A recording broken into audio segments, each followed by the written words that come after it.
Hi everybody, this is Rebirth Legend here doing another video. Alright, so I want to do a quick little video for a couple of reasons. One, to test out my new fucking microphone and see if it actually feels like recording all the time. The second thing I want to take a look at is like how to analyze the strengths and weaknesses of a lineup, which I think is something that's pretty important that a lot of people don't know how to do. So this is an all-pick game, it's not really that interesting. I don't want to look at that. But I play a lot of 5-stack Dota, which I think is the most fun way to play. This is with kind of a random stack, but you have to be able to appreciate what your team needs to do and shot call. So we're going to download the replay, which I probably should have done before I loaded this up, but it's going pretty quick. And we're going to look at the draft and then try and analyze what we want to do as a team, right? So I actually screw up in the beginning, that's not random. I usually do not random. So what the main focus of this on is when you enter a game, you should always look at your lineup and the enemy lineup. And after you do that, oh, that's interesting, it skips right through the whole draft, huh? When you look at your lineup and the enemy lineup, you determine what your lineup needs to do to win, right? Oh, I'm the Void in this game. This is not the game I meant to watch. Nah, this is fine.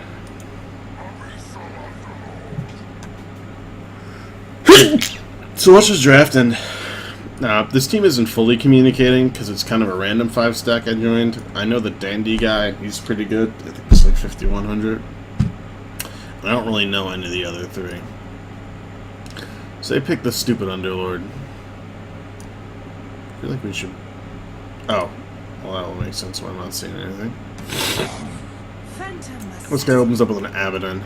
I see the PA, and I think I want to go for a Void pick here. Or someone else goes for the Void. Okay, no, I picked the Void to counter a PA, because I see a Skywrath in the pool. It's really annoying you can't see the pool in that. So I tell him to pick a Skywrath Mage. I didn't necessarily want it ran as a mid. He ends up playing it middle. Running a Skywrath mid is very... it's very hit or miss. You need to snow, like if you're 10 and 1 at 15 minutes, you're probably on par for doing okay that game. Like that hero is incredibly snowball dependent. He puts out crazy damage in the early and mid games, but you have to capitalize on it. So we're gonna look at the first few minutes, and we're gonna see what the goal of our lineup should be. I like the strategy that we go with. We decide to dual lane this, so I end up safe lane with the Abaddon, or offlane with the Abaddon. Okay, this is your free camera. I end up offlane with the Abaddon, which I think is pretty good, because we should be able to pressure whatever lane they put up pretty well. Void's pretty hard to do sustained damage to. If you're in like a 1v3, it's very easy to zone Void early on, but if you're not in a 1v3, and you're in like a 2v3 or 2v2, then Void can actually do a lot of damage because this harass is very strong. And Abaddon's probably a pretty good hero to pair with that. I imagine there's a lot of lineups that would have trouble dealing with that. The Rubik and Jug lane is pretty strong because all the Jug has to do is max his Blade Fury, and then let's say they're offlaning just like the one Abyssal Underlord, which is what they end up doing, you can just lift him or lift into spin, and he's gonna eat a huge amount of damage and ruin his ability to lane every time you do a lift spin combo. His initial HP is pretty high, but like the damage on this ability is very, very high. So our Rubik fucks up here. I'm shouting at the Rubik to lift this guy at the spawn, and he doesn't. We actually eat 2 deaths here, which is very catastrophic because our lane had to go well. Here we're gonna look at this. And he doesn't have a stout shield, so I know I can out-trade the shit out of him. I'm not too worried. I have my time walk still. Because this is all happening because that Rubik didn't lift when he was supposed to. I'd time walk the most damage I possibly can and leave. So the way this needs... He's going to die too. The way this needs to go is every single one of our lanes should win. Here, I should farm pretty freely. Here, the Abyssal Underlord should probably die at least once or twice. And the Jug should free farm. And mid... I don't know why this guy went up here. He actually just ruined his laning phase by doing that. Like, the Rubik was dead. I didn't know this happened when I initially saw the game. So this is like a Skywrath... One Skywrath mage should beat up every fucking person he ever lanes against, right? The PA dagger spam is going to be annoying. If he had full HP, it would not be a problem. Because he's vulnerable to dying right now. All she has to do is get level 2, skill her Phantom Strike, and she's in trouble. He's going to sell phone out now. Yeah, like that's really unfortunate for him, because now he's missing the first little bit of experience. I think he must do something to get killed right here. Yeah. That's really bad, because this is a lane he should literally be dominating from like the first minute. She should have no HP. She came with 2 shared tangos and is bottle rushing. You should be able to push her right into the fucking ground. So anyway, to analyze what each one of these lineups want to do. Here they want to get the Lycan a few levels and let him go jungle, or whatever. They actually end up really confused. They rotate all types of different people into this fucking lane. But we want to sustain, prevent them from farming, and get me some farm. Bottom lane... So annoying. Bottom lane, we want to secure Jug's farm and don't let the Abyss... Like that should have... Okay, it doesn't spin up. Now it spins up, it should be a lift into spin immediately. This guy can't be allowed to sit there and just creep. I understand there's a big creep wave there, but you can still do the lift spin and take a lot of his... Because, like, he doesn't have tangos right now. He doesn't have any fucking regen. He's just being let sit here. Okay, and then mid, like, this lane should not go well for them at all. Anyway, once the Skywrath hits 6, he should be rotating like crazy, and he should be communicating with me, where every time I ult's up, it should be an instant kill. Because when you have a support Skywrath, the Void Skywrath creates instant kill potential. That's very unfortunate. Let alone when you have a core Skywrath who's going to be like hyper leveled. Like, he should be, particularly when he's behind, just communicating with me and showing up in lanes that I'm in. Because if he comes into this lane, it's going to be very hard for them to jump him, because we have a lot of ways to protect each other. We have me just sitting there taking damage, the Abaddon able to shield us, and then he just needs to be there for one drop of Chrono. So that's how this lineup should execute, and that's how you need to approach your lanes. So we knew this going into this because we're actively communicating. They have a very weak lane. Like, it's a Wind Ranger and a fucking Disruptor. This guy just runs to the jungle right now, I think. He just abandons this whole fucking lane because he was getting slaughtered. I screw up here and I pull the creep wave in. But I think that's kind of it for now. We can watch this a little quickly and just see how our lanes went. The Skywrath just keeps dying, I think. The Jug does this stupid thing. He's not going to level his Blade Fury here. He stops here and goes for stats or something, which is just silly. It just ruins his kill potential on this guy. He's not a good player, though. I think he's like 27 or 3200 or something weird like that. But yeah, so this guy's got his 6 right now and just needs to be communicating to come top. Because I'm going to get my Chronosphere in a minute, and I'm not going to use the first one until 15 minutes. Which I guess you could say is on me, but my lane's not the one struggling. Like, I can keep applying pressure to my lane, so there's no fucking reason why I should be the one rotating. I got out of position again. So yeah, this game goes horribly wrong. Have I even used the Chronosphere? Oh, okay. So I think I just used the first one, but it wasn't in ideal situations.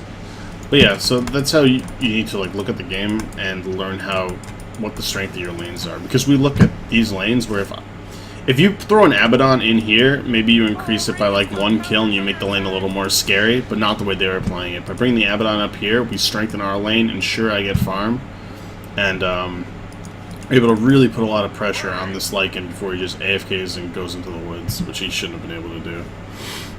Well, I mean, he should have been able to do it, but the problem really came down to us losing every single other lane.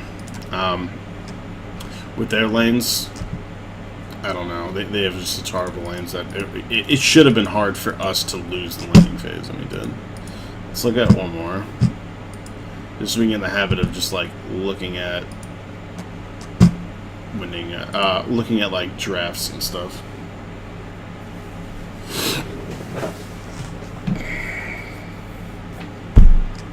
Failure downloading a replay file. Okay, whatever. I guess we're just talking about this game then. Okay. Alright, whatever. So, I'm an offlane Dragonite. It's a mid Mirana and the safe lane AM. So this was a random draft game, if I'm not mistaken. It was. They picked the Void Tinker pretty early, so you know they're committing to, like, defensive fights. And if you look, you have Chrono and... It's a shame, this isn't a really good game to look at. You have Chrono and Sand King ult are all very, very, very high cooldown. Like, the first level of Epicenter, I think, is like 120 seconds. The first level of Chrono is like 150 seconds now.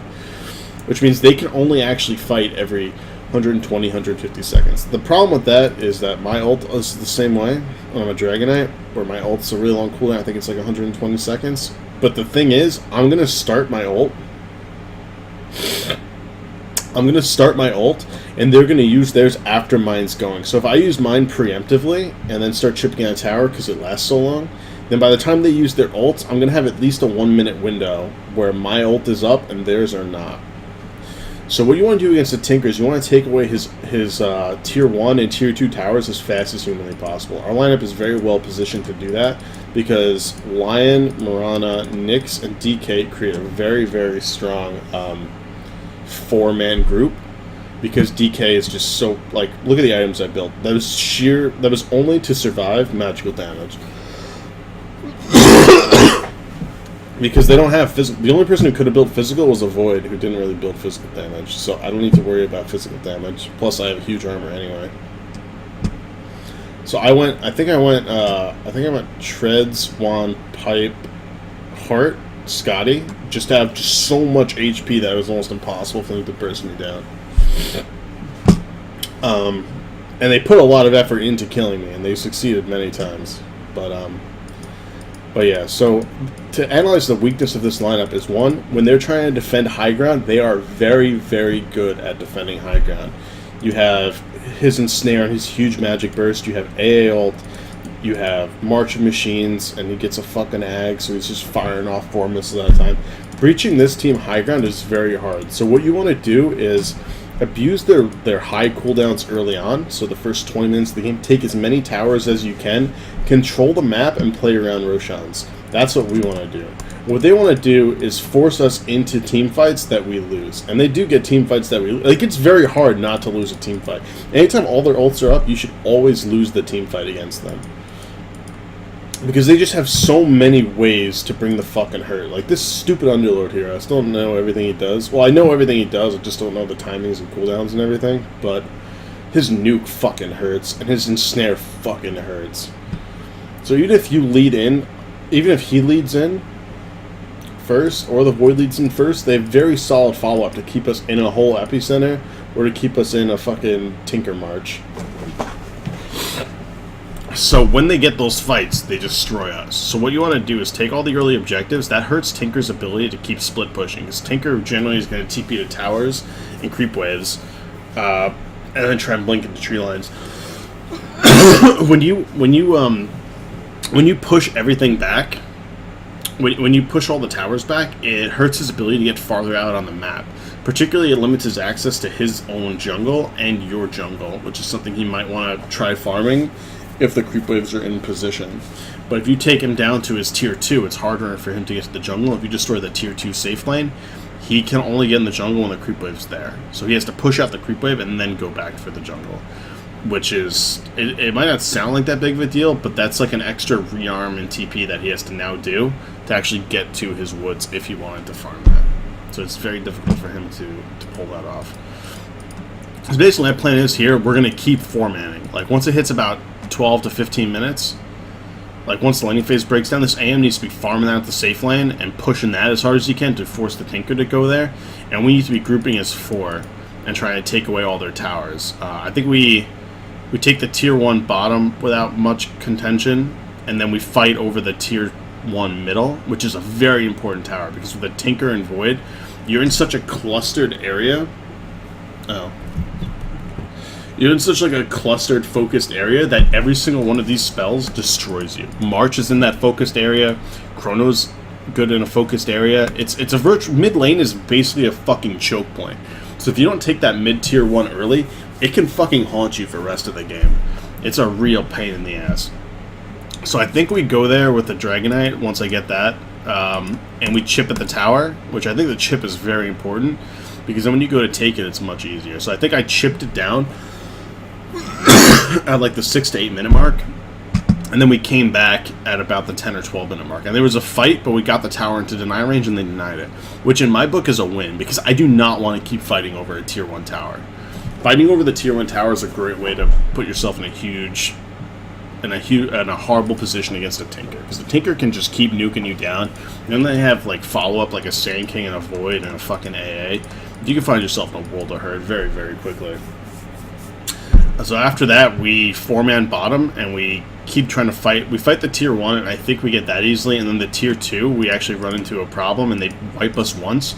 I say, guys, we have to immediately go back there, because my Dragon form is going to be up, and their Void ult and their Sand King ult are not going to be up for a while.